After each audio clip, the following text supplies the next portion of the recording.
Hey class, this is Susan. I wanted to, even though I'll be talking about stress management again later, I kind of wanted to give you this little video to remind you of a couple of key principles of stress management and mindfulness. So I'm going to talk a little bit about why the science behind stress and the science behind stress management. I'm going to go over a basic breathing technique, and I'm going to talk about an idea for you to try out. Now, it's totally up to you whether you want to try any of these ideas, but I want to introduce them to you to see if that will help alleviate some of your stress. So, first and foremost, it's important to note that what stress does is it activates the fight or flight system, which is the sympathetic nervous system in the body. So you can see on the right the kinds of physiological responses to fight or flight response. People have an inability to focus or concentrate. They have tunnel vision, heart pounding, and actually blood rushes to muscle groups.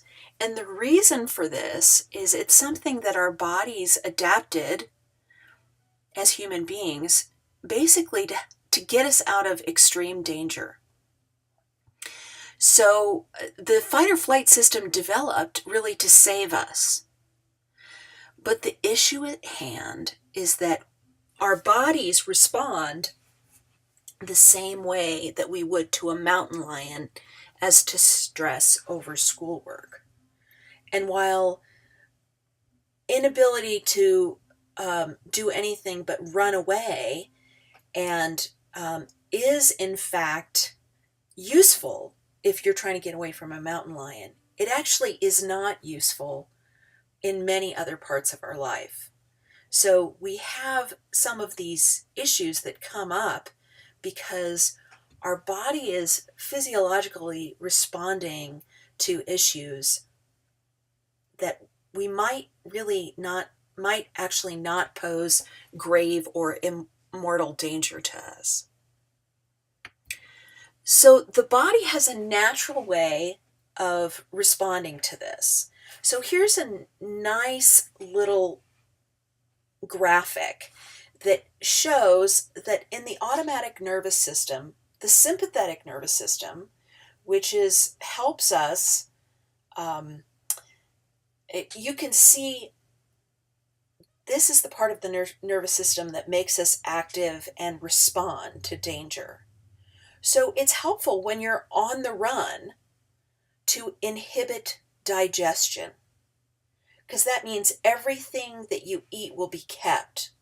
So, interestingly enough, one of the reasons why people have a lot of difficulty losing weight if they don't get enough sleep, if they're too stressed out, is because the system does not, the sympathetic nervous system really does not aid us in calm, measured approach, which is what we need when we're trying to lose weight. It's what we need when we're faced with homework and school and work-related stress. So the parasympathetic nervous system is the part of our nervous system that allows us to be calm. So it's, as it is often mentioned, the rest and digest portion of our nervous system.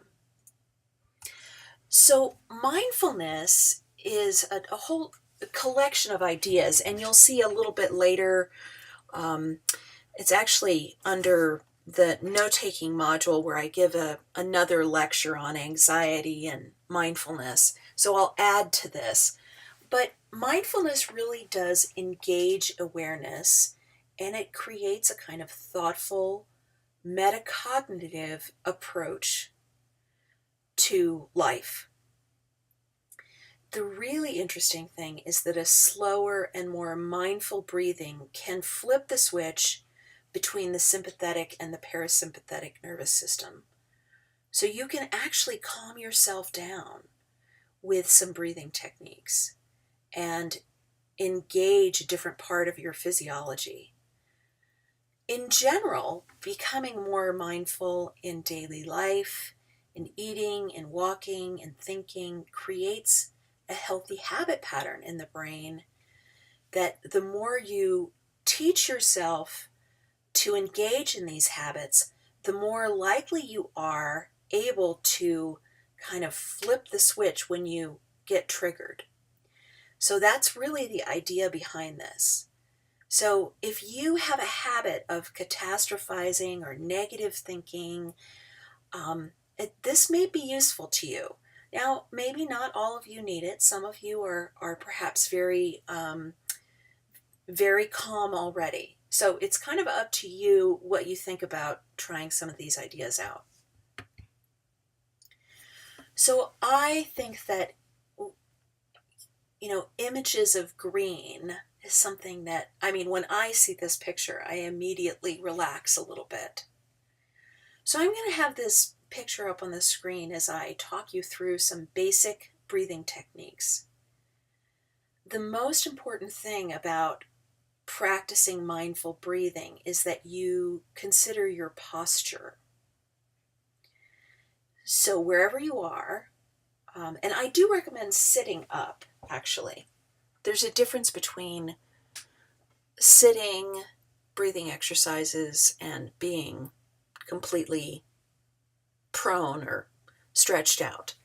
And actually, when you're lying down, it's harder to actually get in touch with increasing oxygen, probably for some obvious reasons. So I want to invite you to sit in a comfortable chair and put your feet on the floor. Notice your posture. Relax your shoulders and sit up straight instead of slumping in your chair. And imagine that you are getting taller. But as you're getting taller, you're not raising your shoulders. And as you're getting taller, you're not wrenching your neck around. So one little clue is if you feel any tension in your neck, it's actually a really good idea to tuck your chin, because that often is what we do as we have our chin up, which causes a little bit of tension in our neck area. So definitely tuck your chin in. And now notice, just take some slow breaths. Just notice how you are breathing. So allow the breath to come in through your nose and fill up the abdominal cavity. And if you can, just hold it for a second. And then watch as you exhale and you allow the breath to leave your abdomen. So deep belly breathing is really something that you can try to do when you notice yourself getting really anxious or nervous. So anytime something is going and your mind flips to a catastrophizing thought or an overdramatic thought or an extremely negative thought, you've probably stopped breathing a little bit. So if you can notice the thought and stop yourself, and then switch over to a more relaxed and mindful breathing, where you're really watching the inhalation of the breath and filling up the lower abdomen. Even if you're alone and you're sitting in a comfortable chair, you can even put your hands on your belly. And that's a great way to notice how your breath is working. So just sit in your chair and look at the nice, beautiful green fields from the United Kingdom and slowly inhale 1001, 1002, 1003, and then hold 1001, 1002, 1003, and exhale.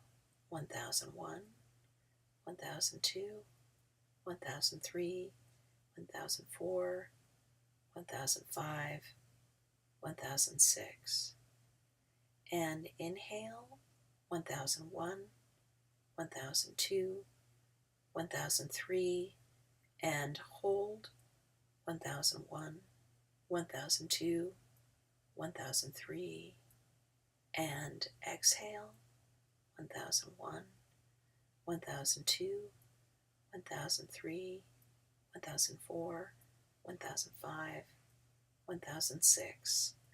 And last time, inhale, 1001, 1002, 1003, and hold, 1001, 1002, 1003, and exhale, 1001, 1002, 1003, 1004, 1005, 1006. Now, as you're just sitting there, notice how your body feels now. Has your heart rate slowed down a little bit? I always do this breathing technique actually when I'm going into the doctor and I know they're about to take my blood pressure. So I actually use it as a technique to kind of watch and lower my own blood pressure. So this is something that you can employ at any time of the day. You don't have to, it won't be weird or you won't call attention to yourself, but really notice how you're breathing. So I have uploaded some handouts that come from a book by a couple of psychologists, Stahl and Goldstein, who have some really great ideas about how to increase mindfulness and reduce stress and anxiety. And I've kind of adapted some of their ideas to create a tracking log. And I'll give you a sample of this so you can use it if you'd like. And the idea is that what really is causing us stress is an intrusive thought that comes into our consciousness, at any time of the day. It could be related to an event that happens, like I give some examples here of types of intrusive thoughts. So let's say on October 6th, my boss just got really mad. So they got mad at me. And so immediately that I can say like, wow, that person's really pissed. And I can feel myself starting to get stressed. And I might rate that as a high stressor on the my own sort of self-rating scale from 1 to 10. 1 being the least amount of stress, 10 being the most stress. So as soon as that happens, here's an idea. Now, the idea would be that you notice the thought and evaluate what kind of stress that created for you. And then you could, as a follow-up, then just try the breathing exercise. Just 3 slow, deep breaths. And then evaluate how you think about the same thing. So maybe it won't change that much. Maybe it will. So it's really an experiment for you to try. I invite you to try.